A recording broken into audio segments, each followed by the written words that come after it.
Мгм. Добрый день, уважаемые зрители! После летних каникул мы снова встречаемся с вами. Сегодня мы будем говорить о правилах общения с неслышащими людьми и проведем практическое занятие по дактилологии.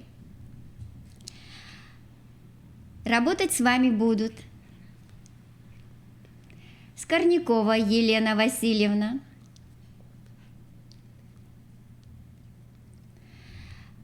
сурдопедагог школы-интерната номер 4, и Есева Валентина Ивановна, учитель-дефектолог, также школы-интерната номер 4. Ну что, давайте начнем. Глухота как болезнь, незаметная. Однако, как писала слепоглухая американская писательница Келлер, слепые оторваны от предметов, а глухие от людей. Основным языком общения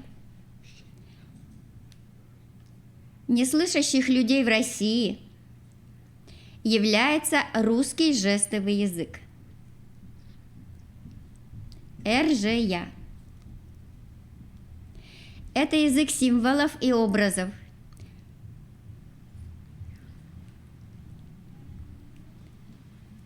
Выражаемых жестами. Для общения с неслышащими людьми можно использовать и устную речь. Ваш собеседник сможет прочитать слова по вашим губам.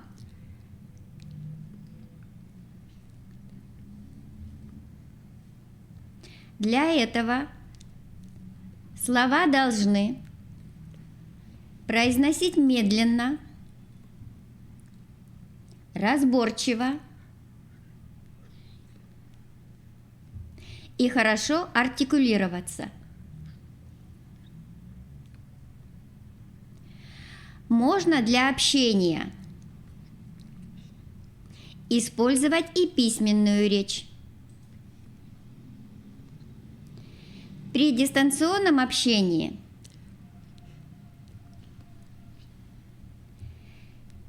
сейчас очень активно используется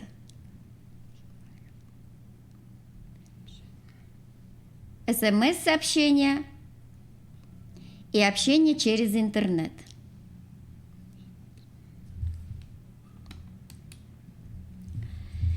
В специальных коррекционных школах детей с нарушением слуха учат дактилологии, пальцевой азбуке. По сути, это письмо пальцами на национальном словесном языке. Просто все, что мы обычно пишем ручкой, в данном случае мы пишем пальцами в воздухе. В дактильной азбуке каждой букве алфавита соответствует определенное положение пальца в руке. Дактилемма. Дактильная азбука используется для перевода имен собственных и в тех случаях, когда не удается найти жест для выражения предмета или понятия. Дактилирование обязательно сопровождается устной речью, артикулированием. Сегодня мы с вами проведем практическое занятие по дактилологии. Но это будет чуть попозже. А сейчас мы поговорим о правилах общения слышащих людей с неслышащими людьми.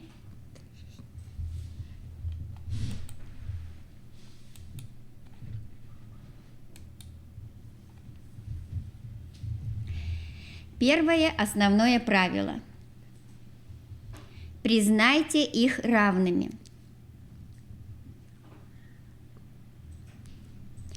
Когда вы разговариваете с неслышащим человеком,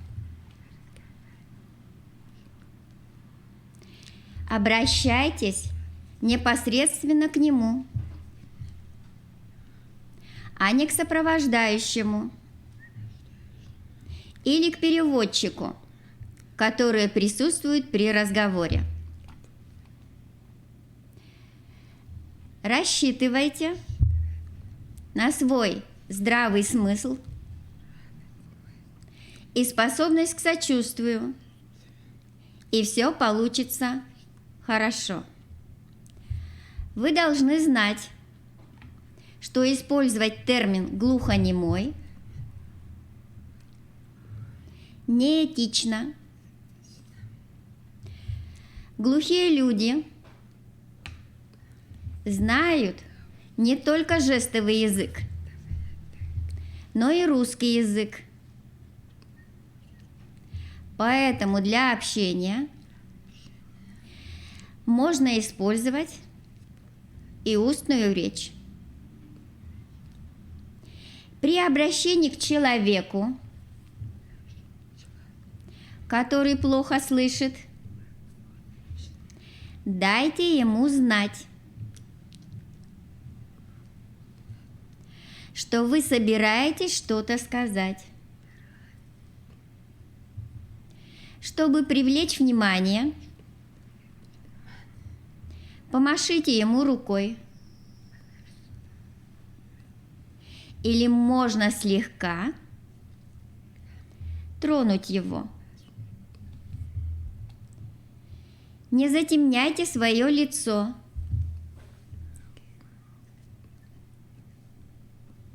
И не загораживайте его руками,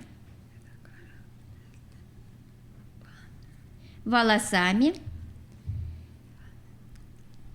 или какими-то другими предметами. Не все плохо слышащие люди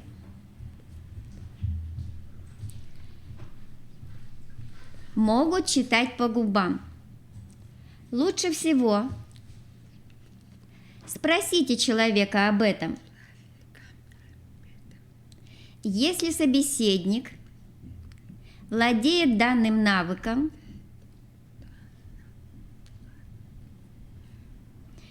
помните, что только 3 из 10 слов хорошо прочитываются. Подойдите поближе, медленно и отчетливо, но не слишком громко. Кричать, особенно в ухо, не надо.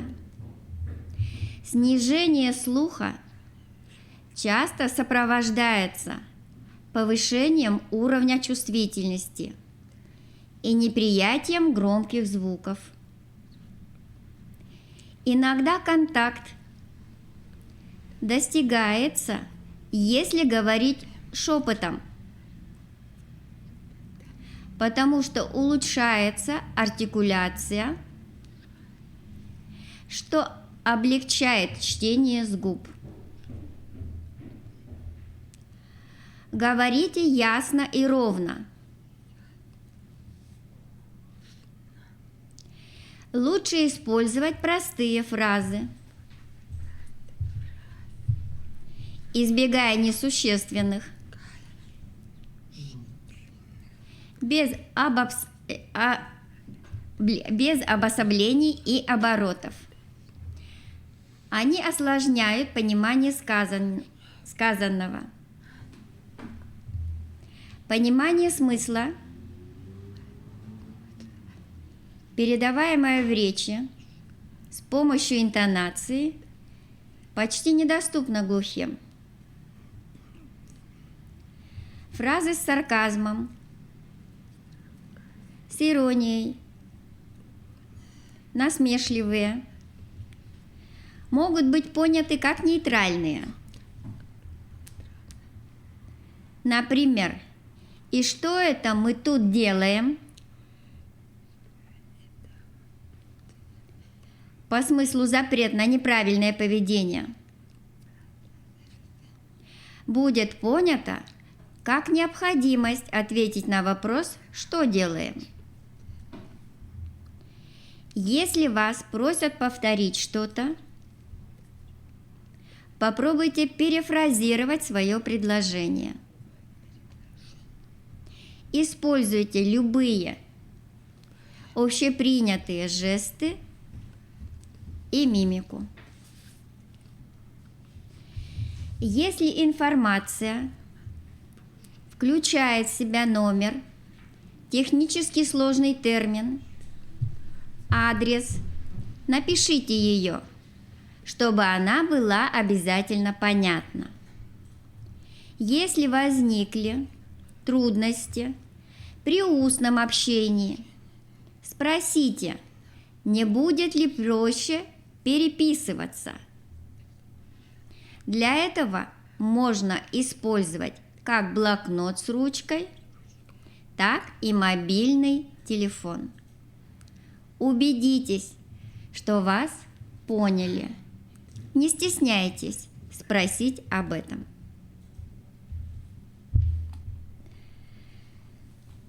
Так. Ну, а сейчас мы, наверное, перейдем к практической части нашего занятия. Я уже сказала, что сегодня мы будем знакомиться с дактильной азбукой. Как и в других формах речи, в устной, в письменной, при использовании дактильной речи необходимо придерживаться определенных правил.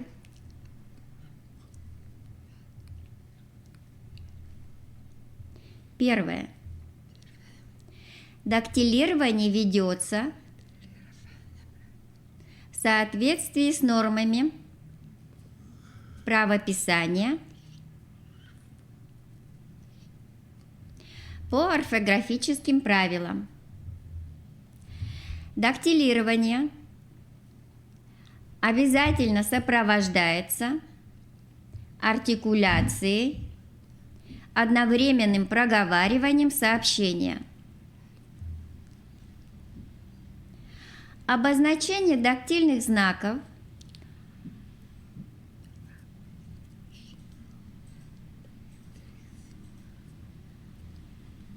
должно быть точным. Дактилировать следует плавно и слитно. Разделение слов обозначается паузой.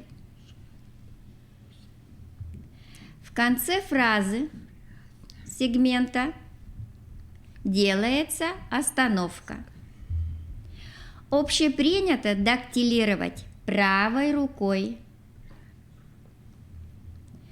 Рука согнута в локтевом суставе, слегка вынесена вперед. Кисть руки находится на уровне плеча.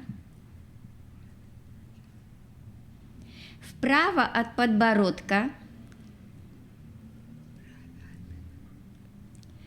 Никогда не прикрывает рот говорящего.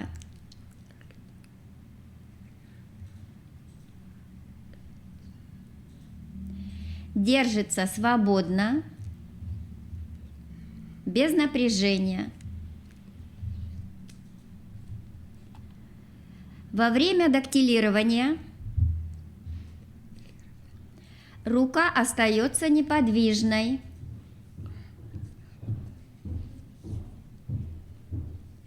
В движении находится лишь кисть руки, передающая дактильные знаки. Кисть руки обращена к говорящему тыльной стороной. К читающему ладонью.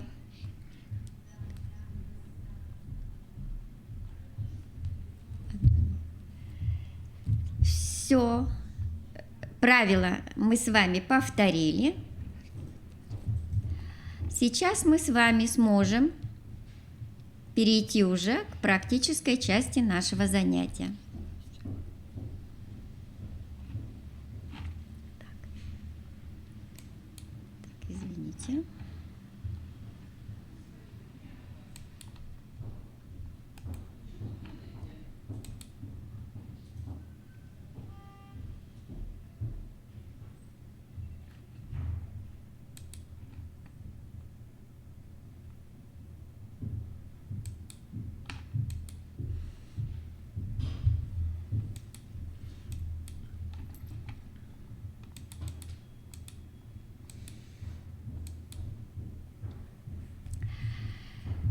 Прежде чем мы начнем учить дактильные буквы, хотелось бы остановиться и сказать о том, что русский дактильный алфавит одноручный, то есть активно используется только одна,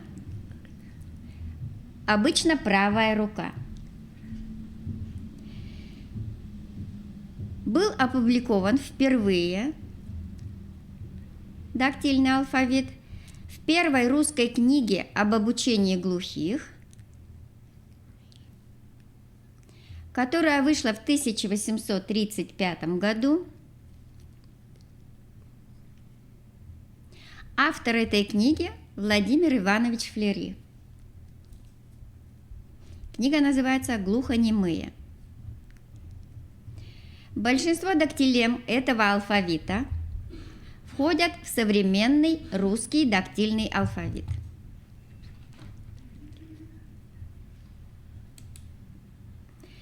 В русской дактилологии 33 дактильных знака, каждый из которых соответствует начертанию буквы.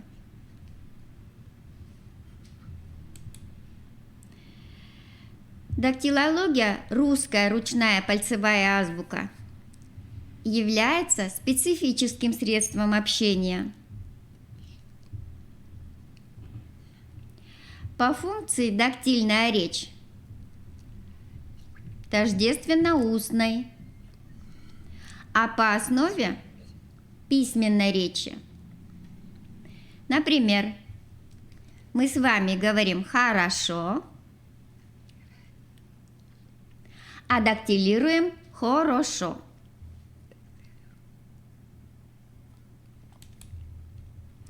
Так же, как письмо, чтение и произношение,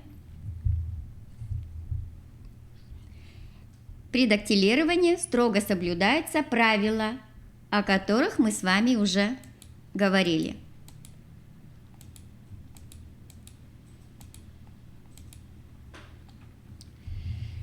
Ну что, давайте начнем уже действительно практическую часть. Правую руку согните, кисть поставьте перед собой на уровне плеча, ладонью от себя. Несколько раз согните и распрямите пальцы. Сложите кисть руки в кулак. И посмотрите, так обозначается буква А. Выпрямите все пальцы. Это будет буква В. Кисть руки, сжатую в кулак, медленно раскрывайте.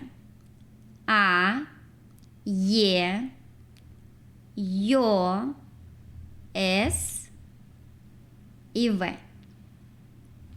Давайте еще раз посмотрим дактилемы, с которыми мы с вами познакомились. А, Е, Ё, С и В.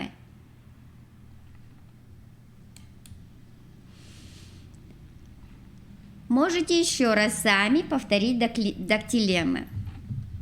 А, Е, С, В. Пойдем дальше. Раздвиньте кончики пальцев.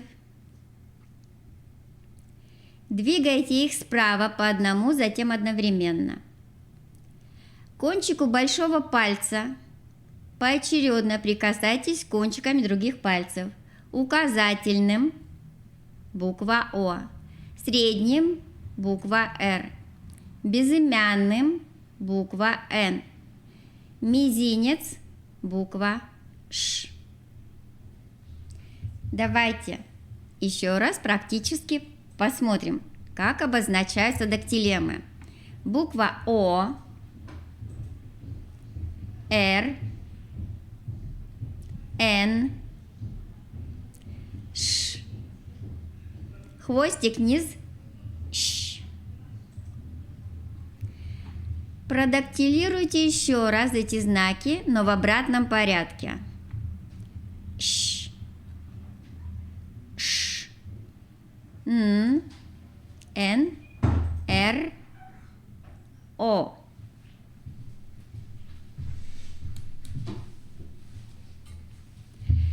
Сожмите кисть руки в кулак. Выпрямите указательный палец. Будет буква З. Средний палец. Буква Б. Два пальца. Средний и указательный и небольшое движение вперед. К. Буква К. Следующая буква Д. Пишем двумя пальцами верхнюю букву Д. Движение вниз. Два пальца. Буква Ц. И буква Я. Дактилемой очень похожа на письменную букву Я. Уберите руки в кулак, раскройте мизинец и безымянный палец. У нас получилась дактилема буквы И. Небольшой хвостик и получится буква И. Согните безымянный палец, распрямите указательный, и мы получим букву И. Согните указательный, выпрямите большой, и у нас получится дактилема буквы У. А сейчас давайте вместе вспомним дактильные знаки, с которыми вы уже знакомы. Первое. Б, З, З, Д, Д, Ц, Ц, Я, К, К, И, И, И, И, У.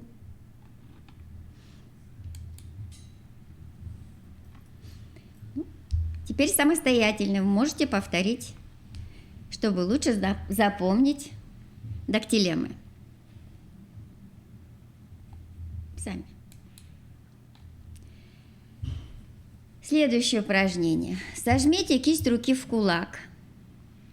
Опустите ее, согнув запястье, раскройте пальцы. Затем соедините кончик большого пальца и мизинца. Мы получили дактилемму буквы М. Соедините раздвинутые пальцы. Это будет буква Т. Согните безымянный палец. Мы получим дактилемму буквы П. Раздвиньте прямые указательные и средние пальцы. И это будет буква Л. Соедините средний палец и выпрямите большой. Буква Г.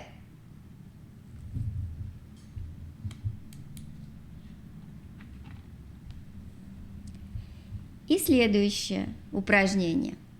Сожмите кисть руки в кулак, слегка раскройте указательный палец.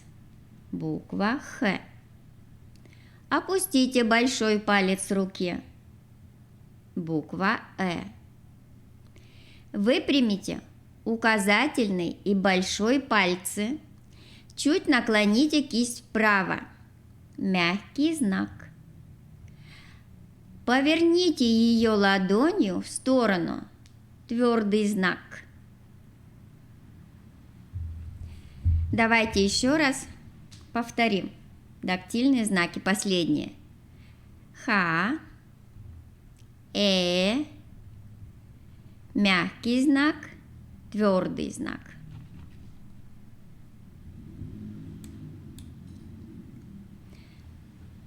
Посмотрите на рисунок и сделайте это самостоятельно.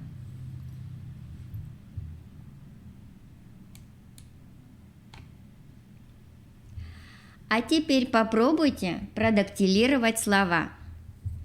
Мы с вами прошли все буквы. Елена Васильевна, мы, наверное, не... подождите. Ж, Ф, Ч, Ц. Так. Мы с вами прошли почти все буквы. У нас остался еще только один ряд. Это буквы Ж, Ч, Ф. Обратите внимание, что дактилеммы букв Ж и Ф очень похожи. Ф. Так, немножко. Ага. Ф. Большой палец, да? Большой палец, его больше видно. Да? Он выходит, получается буква F. А при букве Ж, покажите еще раз, Ж, большой палец убирается вниз, под другие пальцы, чтобы вы в следующий раз, когда будете пользоваться дактилем, не путали. Очень часто путаются они. Угу. А теперь давайте попробуем продактилировать слова. Не очень сложные и очень сложные. Посмотрим, как это у нас с вами получится. Ну, давайте. Хи, слоги Ц, иду, ах, ци, щи,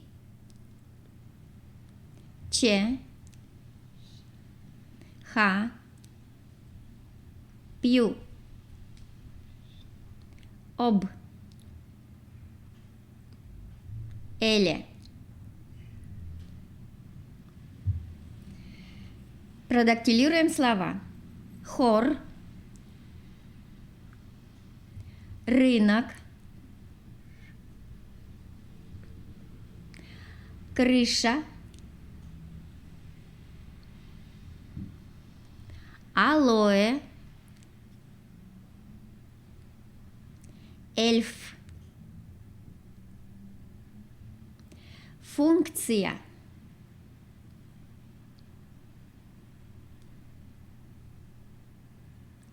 ящур, реакция,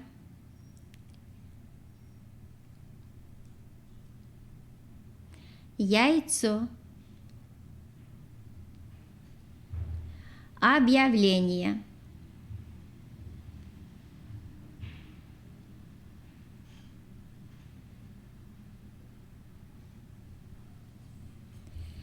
и еще раз продактилируем слова. Достаточно сложные и длинные.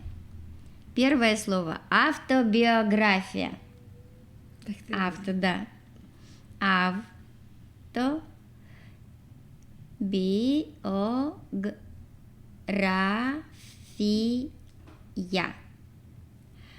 Следующее слово – брошюровщик. Брошюровщик. Волюнтаризм. Волюнтаризм.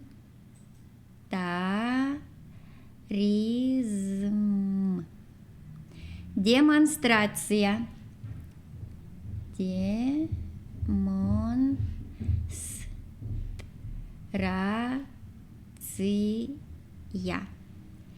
Индустриализация. Индустриализация.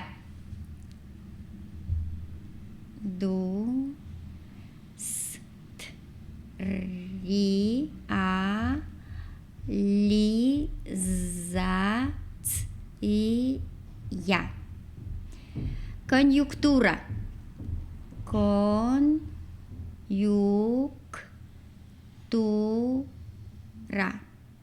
Невропатология. Невропатология. Параллелограмм.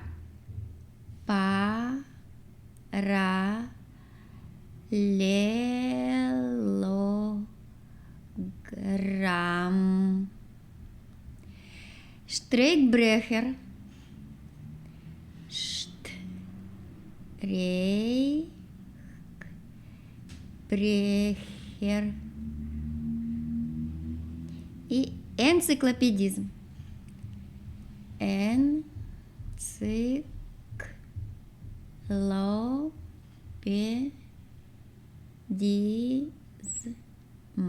Энциклопедизм.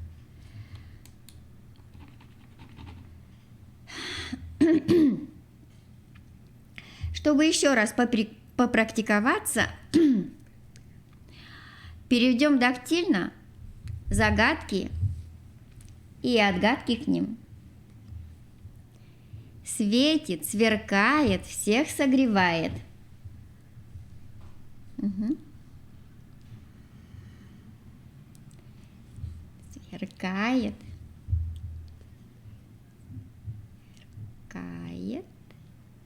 Всех согревает. Что это? Солнце. Хорошо. Крашенное коромысло над рекой повисло.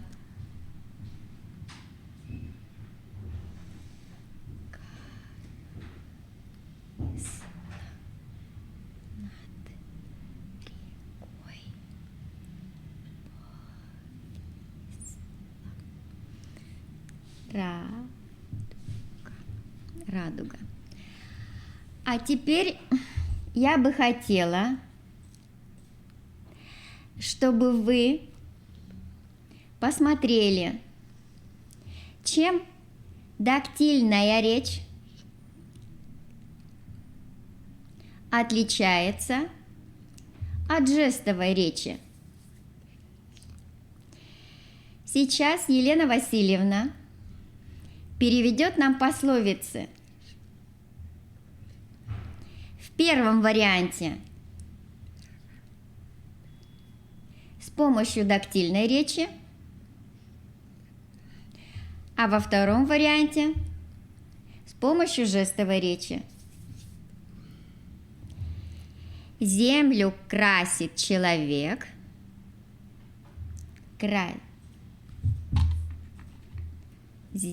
Землю солнце красит, извините.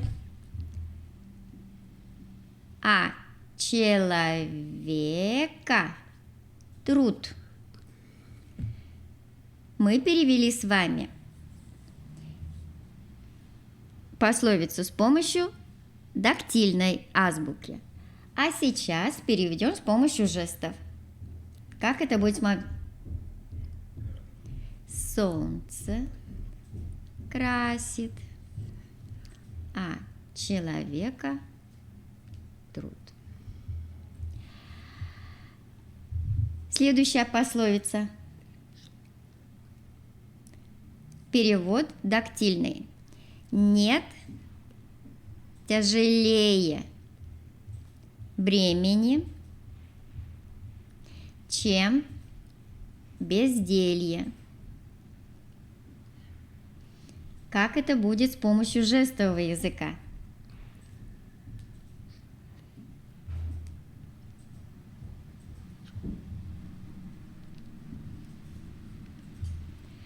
В труде победить, мир укрепить.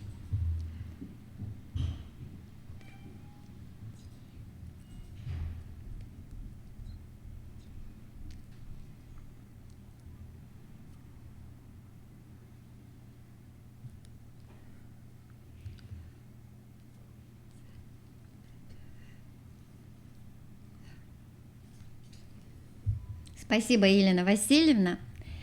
И напоследок нам хотелось бы сказать, что неслышащие люди рады и всегда готовы к общению. Способов общения много. Мы с вами говорили сегодня, что можно общаться с помощью русского жестового языка, с помощью пальцевой дактильной азбуки, с помощью устной речи на чтение с губ, с помощью письменной речи. Выбирайте тот способ, который вам нравится и удобен тому человеку, неслышащему, с которым вы общаетесь. На этом мы с вами прощаемся. Спасибо за внимание. До следующих встреч!